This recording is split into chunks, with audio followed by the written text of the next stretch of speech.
Salut, bienvenue dans une nouvelle vidéo. Au cœur de l'Europe, niché dans l'ombre de sa riche histoire et de son patrimoine culturel, se trouvent des découvertes qui font frémir même les individus les plus pragmatiques. Tout au long de l'histoire, de nombreuses civilisations énigmatiques ont peuplé le continent. Elle a été en proie à des maladies, à des phénomènes et même les scientifiques sont étonnés par ce qui a été découvert. Nous vous présentons aujourd'hui 20 découvertes en Europe qui effraient les scientifiques. Vous êtes nouveau sur la chaîne? N'hésitez pas à vous abonner, à cliquer sur la cloche pour activer les notifications et à laisser un pouce vers le haut pour nous soutenir. Numéro 20. Saviez-vous que l'origine des pandas reste un mystère pour les scientifiques en raison du nombre limité de fossiles disponibles? Il existe deux théories contradictoires sur l'origine des pandas. Une théorie suggère que les pandas sont originaires d'Asie et ont migré vers l'Europe, tandis que l'autre propose qu'ils aient évolué en Europe avant de se déplacer vers l'Asie. À la fin des années 1970, deux dents pétrifiées ont été découvertes dans des couches de charbon du nord-ouest de la Bulgarie. Ces dents ont été examinées par des paléontologues des décennies plus tard, révélant qu'elles appartenaient à une nouvelle espèce de panda appelée A. nikolovi. Ce panda vivait il y a environ 6 millions d'années dans les zones marécageuses et boisées de Bulgarie à l'époque du Miocène et c'est le dernier panda géant européen connu. A. nikolovi avait à peu près la même taille que les pandas géants d'aujourd'hui, mais suivait principalement un régime végétarien qui ne comprenait pas de bambou. Les dents n'avaient pas la force d'écraser le bambou, ce qui suggère qu'ils mangeaient des plantes plus tendres. La nature robuste de leurs dents constituait probablement un mécanisme de défense efficace contre les prédateurs. Il a disparu il y a environ 6 millions d'années lors de la crise du sel messinien, un événement au cours duquel la mer Méditerranée a commencé à s'assécher. Numéro 19. Au fond de la forêt finlandaise se dresse un mystérieux rocher qui capte l'attention des aventuriers osant explorer la nature sauvage. Selon la légende, ce rocher, connu sous le nom de Kumakivi, signifiant rocher étrange en finnois, aurait été miraculeusement placé par un géant. Au sommet d'une base rocheuse s'élève une pierre massive s'étendant sur environ 7 mètres et la caractéristique la plus frappante est le petit point de contact entre ces deux roches. Selon le folklore finlandais, ici, une sorte de géant réside au milieu de paysages rocheux. Ces êtres jetaient des pierres, construisaient des tas de pierres et creusaient d'étranges trous dans la roche qui auraient été utilisés pour barater le lait. Les légendes locales suggèrent que le Kumakivi aurait été amené à cet endroit par un géant ou un troll, peut-être roulé ou lancé. Cependant, les géologues ont une explication différente pour la formation de cette mystérieuse formation rocheuse. Ils pensent qu'au cours de la dernière période glaciaire, les glaciers ont transporté la pierre massive jusqu'à cet endroit. Lorsque les glaciers ont fondu il y a plus de 12 000 ans, cette roche solitaire est restée. Le Kumakivi reste une partie fascinante de la nature finlandaise. Numéro 18. Profondément cachée dans le célèbre cercle de pierre d'Avebury, la relique la plus ancienne et la plus mystérieuse de Grande-Bretagne a enfin révélé son secret de longue date. Les archéologues ont été étonnés lorsqu'ils sont tombés sur un monument caché, un espace carré secret au sein du site historique, encore plus ancien que l'emblématique Stonehenge. Cette découverte suggère que les menhirs qui formaient autrefois une enceinte carrée encerclaient autrefois un obélisque colossal de 7 mètres, pesant plus de 100 tonnes et peut-être vieux de près de 5000 ans. Sous ce cercle de pierre, un carré de 30 mètres a été découvert, brisant le dessin rond traditionnel des monuments païens. Les archéologues pensent maintenant que cette place aurait servi de commémoration d'une maison du début du néolithique, peut-être une représentation d'un établissement fondamental qui a finalement évolué pour devenir un lieu de rassemblement sacré dont certains vestiges existent encore aujourd'hui. Alors que les cercles mégalithiques sont bien documentés depuis la fin du néolithique, lorsque Avebury a été construit, les arrangements mégalithiques carrés de cette nature sont exceptionnellement rares. Numéro 17. La colline des sorcières doit son nom à Saint Gérard, moine bénédictin arrivé en Hongrie en 1015 et tragiquement péri en 1046. Cela s'est produit lors d'une attaque de barbares hongrois près de la gare maritime de Pest, au pied de la colline des sorcières. Une statue du saint se dresse désormais sur le côté est de la colline et la légende raconte qu'elle a servi de lieu de rencontre aux sorcières pendant des siècles.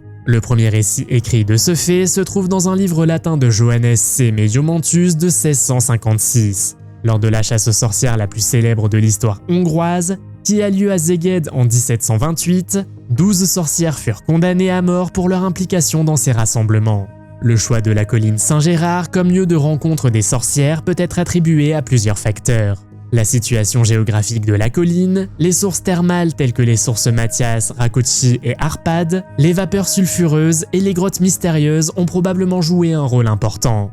De plus, le côté est de la colline est riche en herbes diverses. Pensez-vous vraiment que les sorcières se rassemblaient ici? Faites-le moi savoir dans les commentaires. Numéro 16. Au zoo de Leipzig en Allemagne, des ours ont étonné les vétérinaires en perdant soudainement et sans précédent leurs poils. Dolores, l'une des ours, est même devenue complètement chauve, à l'exception de quelques touffes de poils autour de la tête. De plus, toutes les ours souffrent de graves éruptions cutanées et d'inflammations cutanées. Même si certains experts pensent que cela pourrait être dû à un défaut génétique, aucun autre problème de santé n'a été observé chez les animaux.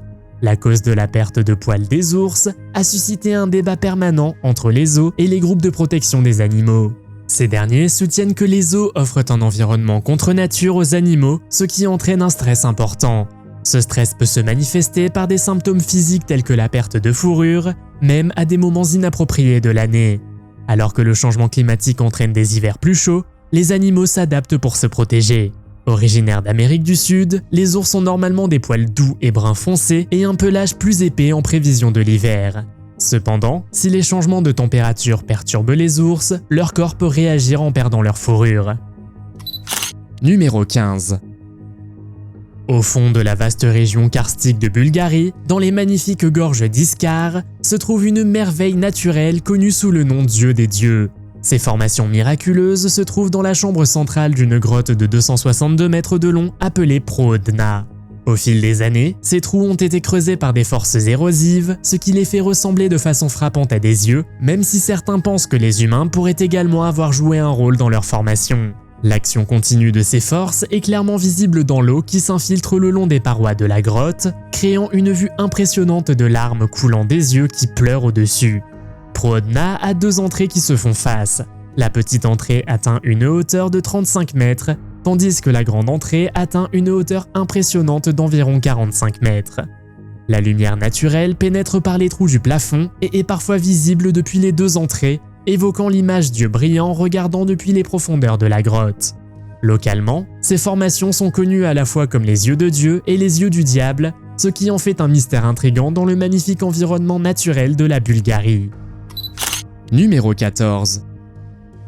Le château de Brissac, qui aurait été construit au XIe siècle, recèle des siècles d'intrigues et de légendes. L'une des histoires les plus fascinantes est celle de sa tristement célèbre résidente fantomatique nommée la Dame Verte. Selon la tradition locale, la Dame Verte est l'esprit d'une femme infidèle qui a connu une fin tragique aux mains de son mari au XVe siècle. On dit qu'elle erre toujours dans le château, inspirant la peur dans les couloirs et les chambres. Le château de Brissac est souvent considéré comme le plus haut château de France. La Dame Verte, prétendument Charlotte de Brézé, serait la fille illégitime du roi Charles VII et de sa maîtresse Agnès Sorel et la demi-sœur du roi Louis XI. Son lieu de prédilection serait la salle de la tour de la Chapelle, où elle est souvent vue dans une robe verte, ce qui lui vaut le nom de Dame Verte.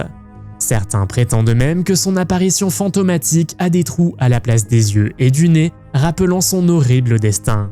Au petit matin, des cris de deuil résonneraient dans le château, créant une atmosphère glaçante dans l'ancien château de Brissac.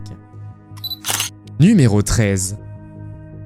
Avez-vous déjà pensé à ceci? Et si nous établissions une population sur des planètes extraterrestres, comment allons-nous explorer sous l'eau ou comment allons-nous cultiver de la nourriture? Vous avez probablement entendu dire que nous en savons plus sur l'espace que sur nos propres océans. Et si je vous disais qu'une famille italienne, impliquée depuis longtemps dans le matériel de plongée, a eu une idée géniale, cultiver de la nourriture sous l'eau. Découvrez le jardin de Nemo, un incroyable système de culture sous-marine pour les plantes terrestres. Ce projet innovant est situé au large de Noli, en Italie, non loin de Gênes. Le but, exploiter la puissance des serres sous-marines. Vous verrez 9 bulles de plastique transparentes flotter gracieusement sous l'eau, remplies du délicieux parfum d'herbe. Ces bulles forment le jardin de Nemo et servent comme une sorte de jardin expérimental pour voir si nous pouvons réussir à faire pousser des cultures sous l'eau. À l'intérieur de ces biosphères, les dômes en plastique sont intelligemment équipés de systèmes hydroponiques, de graines de plantes et de ventilateurs faisant circuler l'air.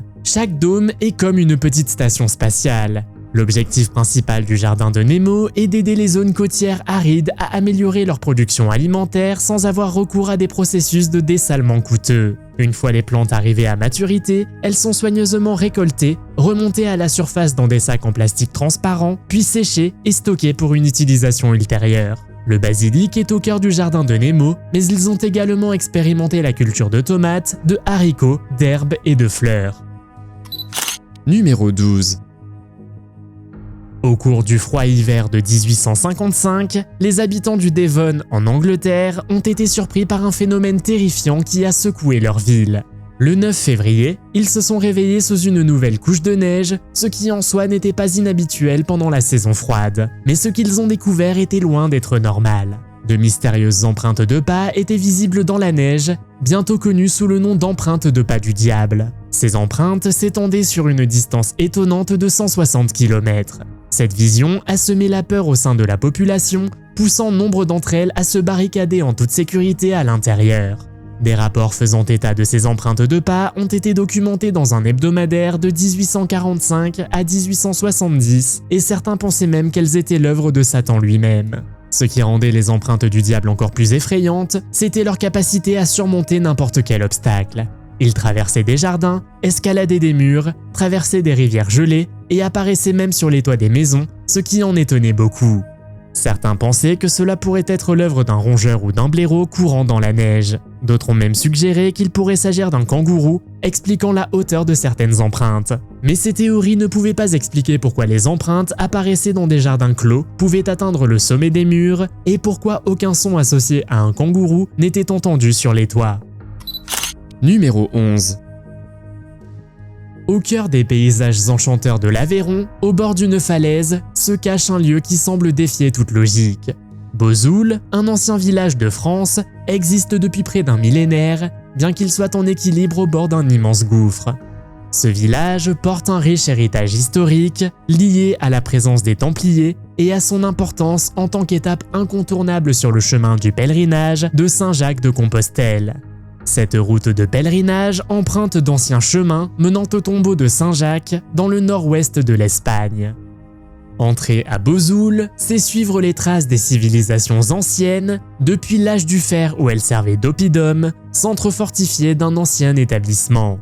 Si vous osez vaincre votre vertige, vous pourrez descendre au cœur de la fosse en forme de fer à cheval qui définit Bozoul. Dans les profondeurs, vous découvrirez les vestiges d'un château autrefois majestueux du 9e siècle, appartenant au comte de Rodez, figure marquante de la plus grande ville voisine. Bien que le château lui-même se soit effondré au fil du temps, deux tours restantes témoignent silencieusement de son ancienne gloire. Numéro 10. Lors de la démolition d'une ancienne auberge et d'un pub à Watford, en Angleterre, des entrepreneurs ont fait une découverte terrifiante et surprenante. Cachés dans la cheminée du bâtiment, ils sont tombés sur une bouteille du 19e siècle, remplie d'une mystérieuse collection d'hameçons, de dents humaines, de fragments de verre et d'un liquide non identifié. Elle est considérée comme une bouteille de sorcière, une amulette placée intentionnellement dans les bâtiments pour conjurer la sorcellerie. Cette bouteille rejoint une collection de plus de 100 objets similaires trouvés dans d'anciens bâtiments, cimetières et berges de rivières à travers la Grande-Bretagne. La plupart de ces bouteilles de sorcières datent du XVIIe siècle, époque d'hystérie sorcière largement répandue en Europe continentale. Bien que la propriété de Watford soit principalement associée au lieu de naissance d'Angeline Tubbs, également connue sous le nom de sorcière de Saratoga, la bouteille découverte remonte aux années 1830.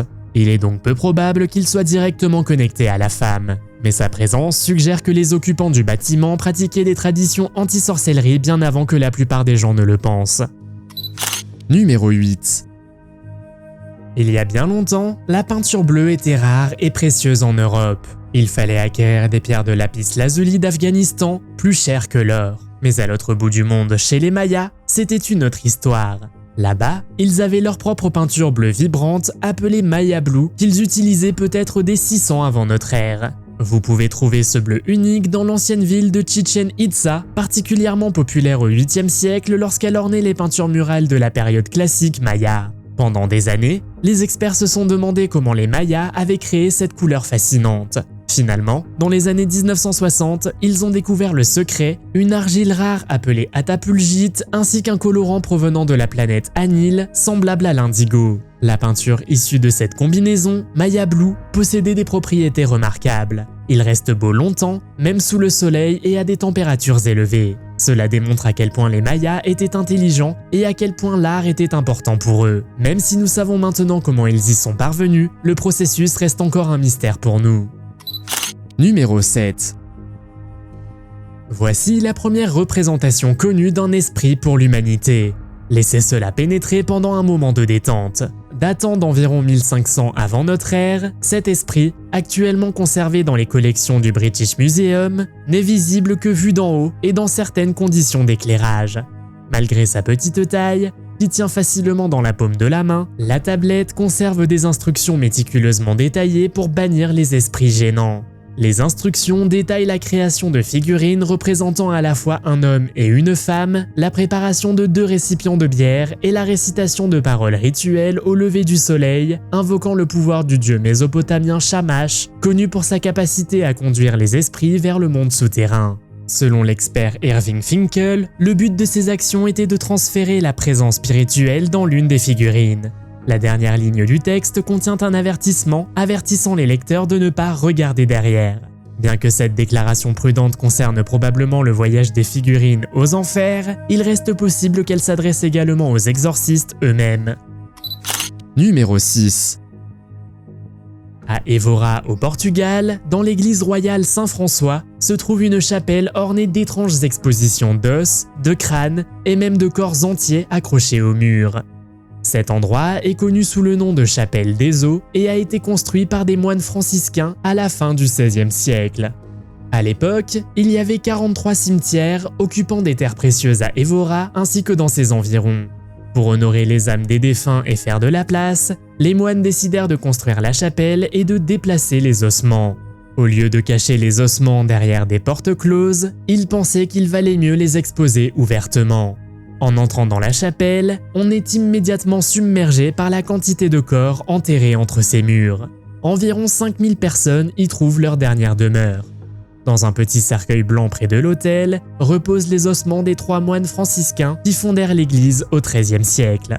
Au-dessus de la porte d'entrée de la chapelle, un message glaçant accueille les visiteurs. Nous, les ossements, sommes là, attendant les vôtres. Assez étrange, n'est-ce pas? Numéro 5. À Germering, une ville de Bavière en Allemagne, des archéologues ont découvert un ancien puits à souhait, vieux de plus de 3000 ans. Ce puits était rempli de trésors soigneusement laissés par les hommes de l'âge du bronze à des fins rituelles. Situé juste à l'ouest de Munich, cet ancien puits a révélé un trésor de surprise, notamment des céramiques magnifiquement travaillées, des bijoux exquis et divers autres artefacts. L'une des découvertes les plus frappantes a été une collection de 26 épingles à vêtements en bronze, chacune méticuleusement fabriquée et illustrant le savoir-faire de l'époque. De plus de 70 pièces de poterie ont été trouvées, telles que de magnifiques bols, tasses et pots. L'équipe de fouilles a également découvert un bracelet, 2 spirales métalliques, 4 perles d'ambre, une cuillère en bois et des restes de diverses matières végétales. Le puits mesurait à l'origine environ 5 mètres de profondeur, ce qui suggère qu'il a été creusé à une époque où les niveaux des eaux souterraines étaient plus bas. Les archéologues pensent que la communauté locale a peut-être été confrontée à de mauvais résultats de récolte et à une sécheresse persistante. Pour faire face à ces défis, ils ont décidé de placer leurs biens les plus précieux dans le puits, dans l'espoir de temps meilleurs à l'avenir. Numéro 4. Sur la rive droite du Danube, là où l'ancienne ville de Petrovaradin rencontre la ville animée de Novi Sad en Serbie, se dresse l'imposante forteresse de Petrovaradin. La construction de cette forteresse a commencé en 1692 et a immédiatement démontré son importance en tant que place forte stratégique cruciale tout au long de l'histoire. Sous la forteresse se trouve un labyrinthe de galeries militaires souterraines, souvent appelées catacombes. Ce réseau de tunnels s'étend sur environ 16 km et comporte 4 niveaux. Dans ces passages souterrains, vous pourrez découvrir divers artefacts et symboles ornant les murs, dont la reconnaissable croix de Malte. Remarquablement, l'expression énigmatique Ipam Miam se trouve parmi les inscriptions énigmatiques, associées aux alchimistes ainsi qu'aux francs-maçons. Chaque niveau des catacombes a une couleur différente, le quatrième et le plus profond étant connu sous le nom de niveau noir. Ici se trouve le célèbre puits de l'empereur, dont la légende raconte que le roi autrichien Joseph en a bu. Les tunnels de la forteresse ont engendré diverses légendes, dont une histoire intrigante sur un trésor caché. Selon le folklore, le trésor impérial autrichien était caché dans la forteresse, protégé des menaces potentielles d'attaque de Napoléon sur Vienne. Numéro 3.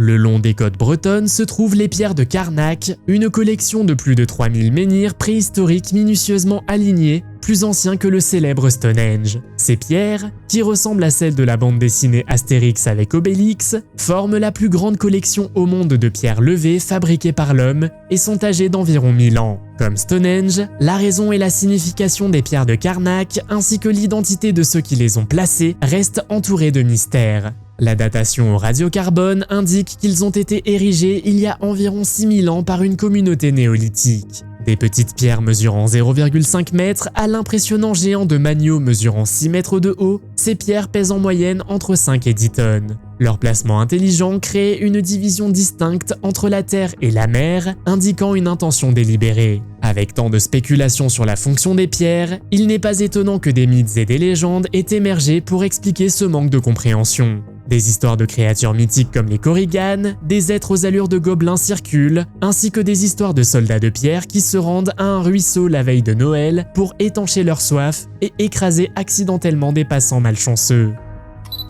Numéro 2. Dans la Pologne post-médiévale, les gens croyaient que les âmes de ceux qui mouraient prématurément, par exemple à cause d'une épidémie ou avant d'être baptisés, pouvaient être sensibles aux forces surnaturelles. Pour empêcher ces forces de se manifester, des mesures spéciales ont été prises lors de leurs funérailles.